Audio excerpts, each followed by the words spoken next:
Hi, my name is Tolvin Andresen, and this is my presentation on Renaissance humanism. I am not super familiar with any kind of PowerPoint presentations with using a microphone or anything, so I'll just be recording my MacBook screen and go through the slideshow as I talk on this video. So, what is humanism? Humanism art is any kind of art created in the early or high Renaissance periods, which drew inspiration and was heavily influenced by humanistic ideals that were prevalent at the time. The idea of order and symmetry in the human body was a concept of beauty that inspired artists like Michelangelo, Leonardo da Vinci, and Raphael. The idea of humanism brings up the question, what does it mean to be human? Humans are worth thorough studying. The study of the human form led artists to find inconsistencies within pre-existing ideas. Truly realistic models of the body were created from the study of humanism. Breakthroughs in our collective knowledge require experimentation and studying. Some of the greatest painters and sculptors of all time drew inspiration from the human form to create masterpieces that will be recognized centuries later. Humanism in art was massively expanded and studied during the Renaissance, when three artists, in particular, stepped away from what was considered normal, and those artists brought new ideas to their viewers, which influence how we now perceive their complexity, beauty, and emotions that come from the human body. Humanism art of the 14 and 1500s was heavily influenced by the study and experimentation of world-renowned artists Michelangelo, Raphael, and Leonardo da Vinci. Leonardo da Vinci used humanism in his art to study the human body and understand its exact proportions and functionality. His artwork is very scientific and realistic in the sense that he would draw or paint what or whoever he saw exactly as he saw it. Leonardo da Vinci went through a thorough study of the human figure to find the correct proportions and characteristics of the average human male. Through this study, he found that the groin is at the center of the human body. And this discovery is what led him to create the Vitruvian Man, which I'll show in the next slide, when he corrected the commonly used method of using Vitruvian proportions, which placed the navel at the center of the body's length. So this is the Vitruvian Man. It's a drawing that was made with pen and ink on paper. Da Vinci decided to draw the man with 4 legs and 4 arms, which allows the viewer to see him in 16 different poses using the different combinations of limbs. The man is placed in a square that encases outstretched limbs. There's also a circle cutting through the corners of the square. The shapes perfectly line up with the very edges of the man's fingers and the bottoms of his feet. While Da Vinci corrected the commonly used Vitruvian portions, he did actually stick to those proportions for the majority of the drawing. Underneath the drawing, he wrote notes about the man's proportions and what Vitruvius himself was originally aiming for. The Vitruvian Man is basically the epitome of humanism from the Renaissance because of its scientific and mathematical nature, which is displayed through the use of art. All right, and this is Virgin of the Rocks. Although a lot of Leonardo da Vinci's art seemed to focus on religious subject matter, he would always paint the people in a realistic, human, and therefore relatable way. He wouldn't shy away from painting certain inconsistencies or unexpected curves. Da Vinci's famous Virgin of the Rocks is a painting of Archangel Gabriel sorry, the Virgin Mary and infant figures of both John the Baptist and Jesus. It's a painting of religious subjects, but the tone and the setting of the painting are more unexpected and diverge from their biblical roots. The background is covered with water and rocky caves and islands. Da Vinci painted these subjects highly realistically, allowing little details and curves to remain prevalent. He uses certain styles in his work, like, I believe it's pronounced sfumato, and that's how I'll call it from now on, but I'm probably wrong. So sorry about that. Which is when he blends light and dark colors together to form deep three-dimensional shapes and curves. Leonardo da Vinci Leonardo da Vinci was a master of drawing and painting realistically when it comes to the subject's dimensions and specific qualities.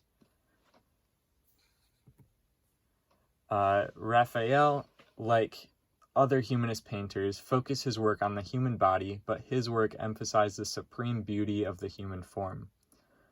Raphael was recognized as one of the most productive artists of that period of time while he was working. He lived a very short life and died at the young age of 37, but despite that fact, he has become one of the most famous painters of all time, earning his spot in the holy trinity of master humanist painters. The majority of Raphael's artwork is focused on either women or religious subject matter. Sorry about the notifications. Raphael was one of Michelangelo's biggest rivals, as he was very popular and was a lover of ladies. His charm and social ease made it much easier for him to find work as opposed to other artists. This is La Donna Velata, and that's probably wrong also, but we'll go with it. So one of Raphael's most famous paintings is called La Donna Velata, which is a great example of his work focusing on the supreme beauty of humanity. After Leonardo da Vinci made his massively famous Mona Lisa, Raphael responded with his own take on feminine behavior and beauty with this painting. La Donna Velata is one of Raphael's two paintings that feature his lover, Margherita Luti, as the model. Her pose and clothing are all divine, and her skin is perfectly clear. She has some physical qualities corresponding to the male gaze, which we learned about earlier, which supposedly plays into her overall beauty. She has a pearl resting in her hair, which likely has to do with the fact that her name means pearl. He uses Da Vinci's sfumato technique to some extent by blending harsh lights and darks to create dimensionality. While Da Vinci used sfumato to emphasize his subject's natural curves and inconsistencies, Raphael, he used it to emphasize his lover's feminine qualities and jawline. He painted this with the intent of displaying the perfect beauty of the woman he loved rather than showing something exactly as it is.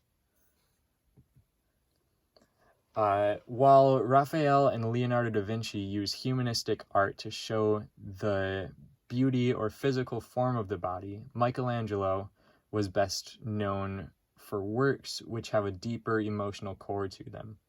He would use his paintings and sculptures to make the viewer connect with how the subject is feeling. For example, his 17-foot-tall sculpture, David, was made to show the emotions of David from the Old Testament of the Bible before fighting Goliath. He looks concerned and has a furrowed brow. His body language shows that he may be deep in thought, referring to the fact that he's about to win the fight of his life, not with sheer brutality or strength, but with his intelligence. The sculpture was based off of the Old Testament story found in the book of 1 Samuel, where a young boy named David steps up against the giant Goliath who is terrorizing the Israelites.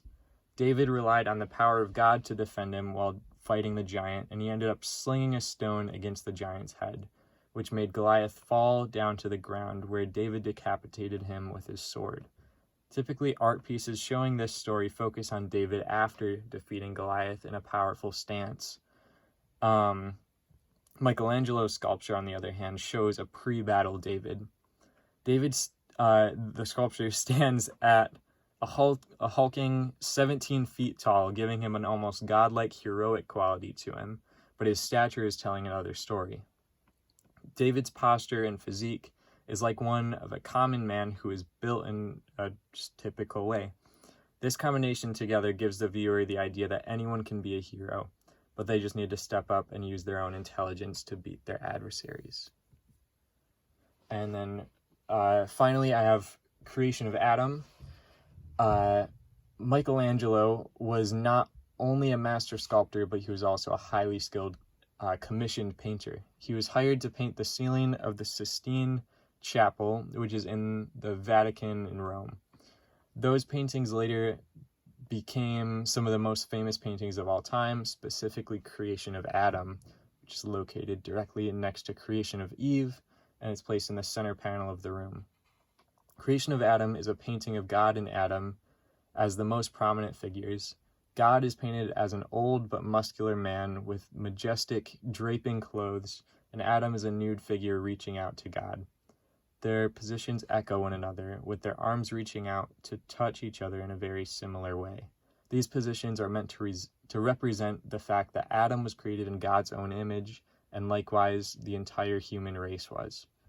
Both David and Creation of Adam are biblical artworks by Michelangelo, which have deeper significance baked into the subjects than just their physical shape. So in conclusion, Leonardo da Vinci was a man of science and mathematics, and he used realism in his artwork, showing his subjects exactly as they are. Raphael, he painted people to be perfectly beautiful and intricate as he saw them. And Michelangelo, he made art that had a deeper meaning and used a lot of emotion in his art. All of these are equally impactful, and they all display humanism in their own unique ways. Thank you.